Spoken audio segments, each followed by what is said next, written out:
আসসালামু আলাইকুম। মেঘলা আকাশ, ঝিরঝিরি বাতাস, গ্রামের বাড়ি। এটা হলো একটা মাছের প্রজেক্ট। ধানের জমির উপর এখন বৃষ্টির পানি জমেছে, সাথে বর্ষার পানি। এই সময়টা মাছের চাষ হয়।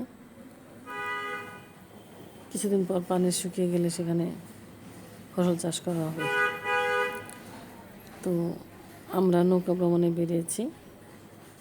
এই নৌকাটা হলো মাছ চাষ করার জন্য ব্যবহৃত হয়, মাছকে খাবার দেওয়ার কাজে। তো সেটা নিয়ে এসেছি। আমার সাথে আমার ছোটো মেয়ে এবং আমার বোনের মেয়ে ছিল। মেঘলা আকাশ, ঝিরি ঝিরি বাতাস বইছে, সুন্দর দেখতে মনে হয় যেন এটা একটা বিল, আসলে তা না, কিন্তু দেখতে সুন্দর, রেস্টুর মতো। এটা আমার স্বামীর বাড়ির দক্ষিণ দিকের অংশ। খুবই আনন্দ করেছি। অনেক বছর পর আমি নৌকায় চড়েছি। ওই যে পিছনে দেখা যায়, ওটা আমার স্বামীর 5তলা বিল্ডিং। ওটা গার্মেন্টস করার জন্য তৈরি করেছিলেন, কিন্তু কমপ্লায়েন্স ইস্যুতে আর গার্মেন্টসটা হয়নি, এখন ওভাবেই আছে। ভবিষ্যতে হয়তো কিছু করা হবে। নিচতলায় এগ্রো ফার্ম আছে। যাই হোক, অনেক সুন্দর সময় আমরা একসাথে কাটিয়েছি। খুবই ভালো লেগেছে। নৌকা চালাচ্ছে যিনি, তিনি আমাদের ড্রাইভার, নৌকা ভালো চালাতে পারেন। আমার স্বামী কিছু সময় নৌকা চালিয়েছেন।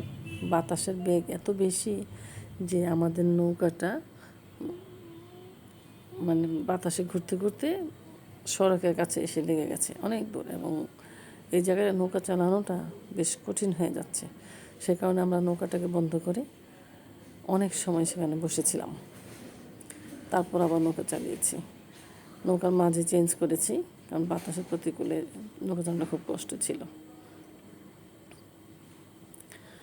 সব কিছু মিলে আনন্দঘন মুহূর্ত স্মৃতি করে রেখে দিয়েছি এবং আপনাদের সাথে শেয়ার করছি।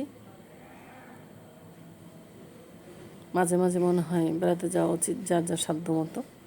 দূরে কোথাও যেতে হবে বিষয়টা এরকম না। আশেপাশে যা আছে তা নিয়ে থাকা এবং তা এনজয় করা, এটাই উত্তম আমার দৃষ্টিতে। সকল অবস্থায় আলহামদুলিল্লাহ। ছোট ছোট বিষয় নিয়েও জীবনটাকে সুন্দর করা যায়। আপনারাও চেষ্টা করবেন আপনাদের আশেপাশে সুন্দর জায়গা ভ্রমণ করতে, আনন্দ করতে।